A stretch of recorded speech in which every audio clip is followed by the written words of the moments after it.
আসসালামু আলাইকুম প্রিয় চাকরি প্রত্যাশী ভাই বোনেরা। আজ আমরা একটা অঙ্ক শিখব যেটা সবসময় আমরা আর গুণন বা শর্টকাটে করে আসছি। সেই অঙ্কটা আজকে শিখব কিভাবে বিস্তারিতভাবে আলোচনা করা যায়। তো আমরা আজকে প্রশ্নটা আগে দেখে নিই, তারপরে বুঝবো। আসসালামু আলাইকুম প্রিয় চাকরি প্রত্যাশী ভাই বোনেরা, বেসিক ম্যাথ ক্লাসে সকলকে স্বাগতম। আজ আমরা আলোচনা করব একটি গুরুত্বপূর্ণ অঙ্ক নিয়ে, যেটা বিভিন্ন পদ্ধতিতে সমাধান করা যায়। আমাদের আজকের অঙ্কটি আমরা প্রশ্নটা দেখে নিই, নিচের কোনটি সবচেয়ে ছোট। আমি অপশনগুলো একটু পাশে লিখছি। 18/36, 5/3, 16/31, 4/12। এখানে আবার চারটা অপশন আছে, এর ভিতরে কোনটা সবচাইতে ছোট হবে সেই মানটা বের করতে হবে। তো আমরা সচরাচর কি করে থাকি, এটা আট গুণন পদ্ধতিতে বা ক্রস গুণন পদ্ধতিতে এটা সমাধান করে থাকি। আজকে আমরা এই অঙ্কটা ক্রস গুণন পদ্ধতি নয়, সমহর বিশিষ্ট অথবা সমলব বিশিষ্ট ভগ্নাংশে প্রকাশ করে তারপরে মানটা বের করব। আমরা আশা করি যে সবাই বা মোটামুটি অনেকেই ক্রস গুণন পদ্ধতিটা জানে। তো আজকে একটু ভিন্ন পদ্ধতিতে আমরা এটা সমাধান করার চেষ্টা করি। তো তার আগে জানতে হবে যে সমহর বিশিষ্ট কাকে বলে, সমলব বিশিষ্ট কাকে বলে। সমহর বিশিষ্ট, সমহর বিশিষ্ট বলতে হর থাকে ভগ্নাংশের নিচে, অর্থাৎ নিচের অংশগুলো সব সমান হবে। আর লব বলতে, সমলব বিশিষ্ট বলতে উপরের অংশ, লব উপরে থাকে, উপরের অংশটা সব সমান হবে। তো সমহর বিশিষ্ট হলে কি হয়, যখন দুই বা ততোধিক ভগ্নাংশের হর সমান হয়ে যায় বা একই হয়ে যায়, তখন যে ভগ্নাংশের লব বেশি হয় সেটা বড় ভগ্নাংশ হয়, যে ভগ্নাংশের লব ছোট হয় সেটা ছোট হয়। তো আমরা লিখতে পারি যে সমহর বিশিষ্ট ভগ্নাংশে লব বড় হলে ভগ্নাংশটি বড় হবে, আর যদি লব ছোট হয় তাহলে ভগ্নাংশটি অবশ্যই ছোট হবে। আর যদি সম লব বিশিষ্ট হয় তাহলে এই ঘটনার উল্টোটাই হবে। লব ছোট হলে,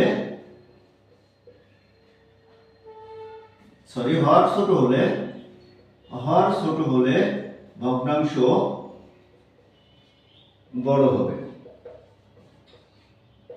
এই দুইটা তথ্য যদি আমি মনে রাখতে পারি, তাহলে আবার যে কোনো অঙ্ক অত্যন্ত সহজেই সমাধান করা পসিবল হবে। এবং এটা আমি রিটেনের ক্ষেত্রে, লিখিত যদি কখনো 1 মার্ক বা 2 মার্কের কোনো প্রশ্ন চলে আসে বা বিভিন্ন পরীক্ষা, যেগুলো বিশেষ করে রেলওয়ে বা বিভিন্ন জায়গায় যে রিটেন পরীক্ষা হয়, সেখানে কিন্তু আমি ক্রস গুণন পদ্ধতি অ্যাপ্লাই করতে পারবো না, সেখানে আমাকে এই পদ্ধতিটা অ্যাপ্লাই করতে হবে। তো এই পদ্ধতি অ্যাপ্লাই করতে গেলে আমাকে প্রথমে যে দুটো তথ্য জানতে হবে, সেটা হচ্ছে সমহর বিশিষ্ট হলে ভগ্নাংশের লব বড় হলে ভগ্নাংশটি বড় হবে, তাহলে ভগ্নাংশের লব যদি ছোট হয় তাহলে ভগ্নাংশটি ছোট হবে।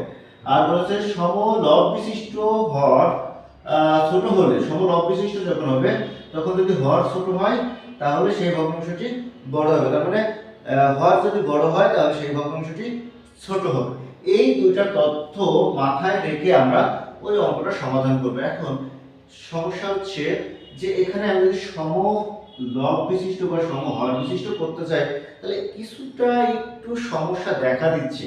তো আমি সেই সমস্যার সমাধানের জন্য একই অঙ্কে দুইটা প্রয়োগই করব, একটা হচ্ছে সমহর বিশিষ্ট আর একটা সমলব বিশিষ্ট। আমরা একটু খেয়াল করলে দেখতে পারবো যে হর আছে 36, 3, 31 আর 12। তো এখানে তিনটা হর আছে, এই তিনটা হর আপনার তিনটার লসাগু হয় 36। 3, 12 এবং 36 এর লসাগু করলে 36 হয়। কিন্তু 31 যদি ওর সাথে যুক্ত করে দেয় তাহলে 36 এর সাথে 31 গুণ করতে হবে। তো এটা একটু বড় হিসাব আসবে, আমরা ওই বড় হিসাবে না যে ছোট্ট করে অঙ্কটা করার চেষ্টা করব। তাহলে ওই তিনটার লসাগু লিখি আগে।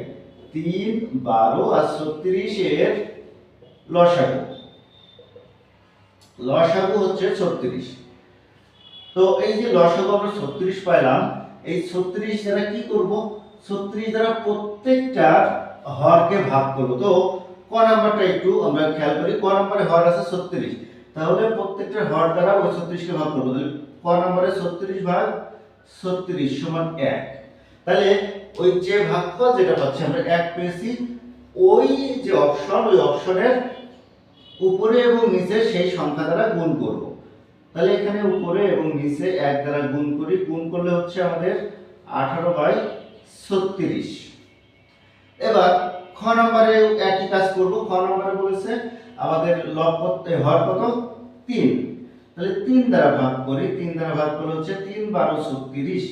তাহলে এখন আমাদের যেটা ছিল অপশন 5/3, উভয়টাকে উপরে এবং নিচে 12 দ্বারা গুণ করব। 12 দ্বারা গুণ করলে কি হচ্ছে 5 12 60 আর 3 12 36। এবার গ নম্বরে যে 31 আছে এটা পরে করব আমরা ঘ নাম্বারটা দেখি। ঘ নাম্বারে বলছে হর আছে 12, তাহলে 36 আমাদের লসাগু 36 ছিল, 36 ভাগ 12 ইকুয়াল 3। তো এখন ওই প্রত্যেকটাকে আমরা 3 দ্বারা গুণ করব, যেহেতু ভাগফল পাইছি 3। তাহলে এটাও 3 দ্বারা গুণ করলাম, গুণ করার পরে আমাদের হচ্ছে 3 এ 4 12 আর এটা হচ্ছে 3 12 36। এখন আমরা একটু খেয়াল করে দেখি যে এখানে 36, এখানে 36, এখানে 36, তিন ক্ষেত্রে 36 হয়ে গেছে। এখন তিন ক্ষেত্রে যখন 36 হয়ে গেছে, একটু দেখি নিচের কোনটি সবচেয়ে ছোট বলেছে, ছোট সংখ্যা চেয়েছে। তো আমাদের কি বলেছে, লব বড় হলে ভগ্নাংশটি বড় হবে, তাহলে লব ছোট হলে ভগ্নাংশটি ছোট হবে। তাহলে এই যে তিনটা হর যেহেতু একই, তার ভিতরে লব ছোট আছে কোনটাই, লব ছোট আছে 12, এর একটা আছে 18 60 এবং 12, তাহলে 12 হচ্ছে ছোট। এই 12 কোথা থেকে আসছে, 12 আসছে ঘ নাম্বার থেকে, অর্থাৎ 4/12 ছোট। ওই তিনটার ভিতরে সবচেয়ে ছোট পাচ্ছি 4/12। এখন এই 4/12 তো সবচেয়ে ছোট পেয়েছি, আমাদের তো আরো একটা আছে 16/31, এটা হচ্ছে গ নাম্বারে ছিল।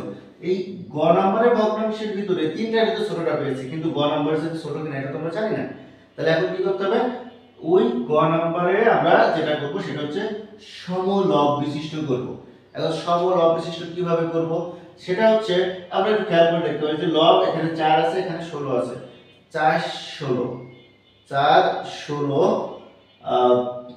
সরি 4 4 16, তাহলে 4 4 16 যদি হয়, তো আমরা দেখতে পাচ্ছি যে উপরের অংশটা যদি 16 করতে চাই, তাহলে উপরের উভয়টাকে 4 দিয়ে গুণ করলাম, আর এটা 16 রাখতে গেলে উভয়টাকে 1 দ্বারা গুণ করলাম, তাহলে হচ্ছে 4 4 16 বাই 4 4 12 48 আর এটা 16/31। এখন একটু খেয়াল করব আমরা যে আমাদের কি বলেছে, সমলব বিশিষ্ট হলে, অর্থাৎ লব সমান হয়ে গেছে, লব সমান হয়ে গেলে হর ছোট হলে, হর যেটা ছোট হবে সেই ভগ্নাংশটি বড় হবে। হর ছোট কোনটায় আছে, লাস্টেরটা, মানে 16/31 এ হর ছোট আসবে, অর্থাৎ 16/31 হচ্ছে বড় সংখ্যা। কিন্তু আমার তো চেয়েছে উত্তরে ছোট সংখ্যা, তাহলে ছোট সংখ্যা বের করতে গেলে লব ছোট হতে হবে। লব ছোট হলে এই সরি লব বড় হতে হবে, লব যেটা বড় আছে, লব বড় আছে এটা, তাহলে ছোট সংখ্যা হতে গেলে লব বড় হতে হবে। সেই লব বড়টা নিয়ে আমরা এখন সেটা আসছে কোথা থেকে, 4/12 থেকে, অর্থাৎ এই 4/12 হচ্ছে এই দুইটার ভিতরে ছোট, এই দুইটার ভিতরে ছোট। আবার ওই 4/12 ছিল আগের তিনটার ভিতরে তুলনা করে সবচেয়ে ছোট, অর্থাৎ এই 4/12 হচ্ছে মূলত এই তিনটা ভগ্নাংশের ভিতরে সবচেয়ে ছোট ভগ্নাংশ। আশা করি এই অঙ্কটা আপনারা দুই একবার প্র্যাকটিস করলে আপনাদের আয়ত্তে চলে আসবে। সো আমি আশা করব আপনারা কয়েকবার এভাবে প্র্যাকটিস করবেন, দেখবেন যে খুব সহজে আপনি অঙ্কগুলো করে ফেলছেন। তবে এটা যদি কেউ কোরাস গ্রহণ করেন, যেহেতু আমাদের বেশিরভাগ এই অঙ্কগুলো আসে প্রিলিমিনারিতে, তো আমরা কোরাস গ্রহণেও শিখে নিতে পারি। আবার কেউ যদি মনে করেন যে না আমি দশমিকে অঙ্কটা শিখবো, দশমিক নির্ণয় করে, তাহলে সেটাও সে করতে পারে। তবে দশমিক নির্ণয় করে অনেক সময় ক্যালকুলেটরের দরকার হয়, সেটা আমরা না করে আমরা সমহর বিশিষ্ট, সমলব বিশিষ্ট, যেটা খাতাতে খুব সহজেই আমরা করতে পারবো। আর সংক্ষেপে করার জন্য অবশ্যই কোরাস গুণনটা বেস্ট। ধন্যবাদ সকলকে এতক্ষণ সাথে থাকার জন্য। দেখা হবে পরবর্তী ক্লাসে।